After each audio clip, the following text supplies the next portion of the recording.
I'm sure you'll all agree, I don't think anybody's seen such a spectacular fall from grace in many recent times. Of course, only last year there was the ITV scandal over on literally this morning alongside Holly Willoughby with the now disgraced presenter Philip Schofield. That really sort of parred into insignificance when this bombshell happened with the leading BBC News presenter, Hugh Edwards, as you can imagine. Now, day after day after day, literally bombshells are coming out. But what's really happened over at the BBC has literally been driven by none less than the Director General, Tim Davie. You see, he has come out publicly and said they were aware of certain aspects of this story. And for some explicable reason, they continue to pay Mr. Edwards. Now, here's where it gets really confusing, in fact, because the simple real deal is this. Heads now will have to roll over at the BBC, but who is literally going to take full responsibility? And more importantly, I've been told that Hugh Edwards himself is ready to squeal as ever. Let me explain. Morning, good to see you on this blistering day. Are you all right? Are you all right? No, honestly, give me a nod, I can see. Absolutely, we'll have a wave. You all right? Nice to see you.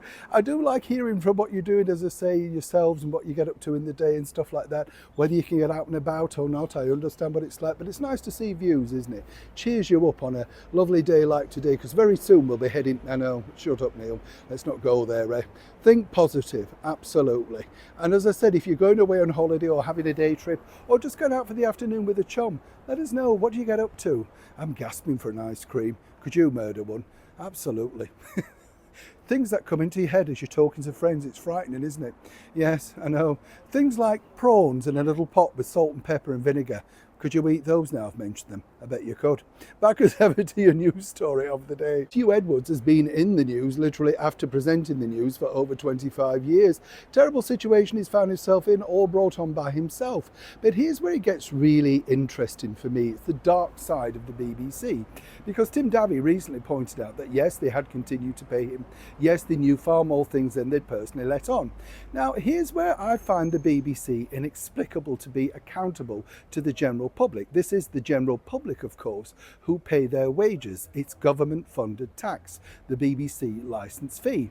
You see, we had recently Martine Cropsall being totally impartial, delighted when Boris Johnson was booted out of government. Gleeful, that's what she said, gets to keep the job. Where else would you be able to do that? And then, of course, Geeta Guru Murthy, delighted again, using terrible language, of course, against a British MP, all about, well, apparently what she felt, and then was forced to apologise rather begrudgingly. Gets to keep the job. Anybody else would be fired. This is the reason why the BBC will fold in the end. It will be those people like the Gary Linekers that bring it all down.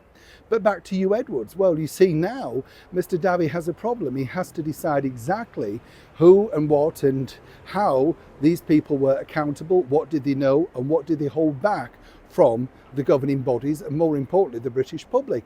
Not only that, I've been told that there are many more secrets to come out, not just from Hugh Edwards' side, but within the inner circle of the BBC. More people knew about this story. I knew about certain aspects and whispers of certain things going on within the BBC. Everybody knew. It's a bit like the Philip Schofield scandal. Don't tell me you didn't know the rumours. Why didn't you check in?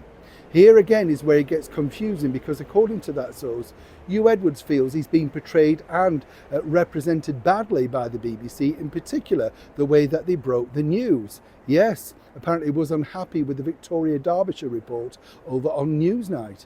So at some point he could be ready to squeal, even perhaps write a book. But certainly for now, while it's ongoing and he waits to see what exactly his sentence possibly will be next month, everybody at the BBC is literally quaking, wondering what's going to happen next. But one thing for sure we all know, there are far more secrets behind the breaking news banner. It's just a matter of time of who, what, where and when they get revealed. It's a developing story. When I know more, you'll know more. Neil Shawn in the very heart of London.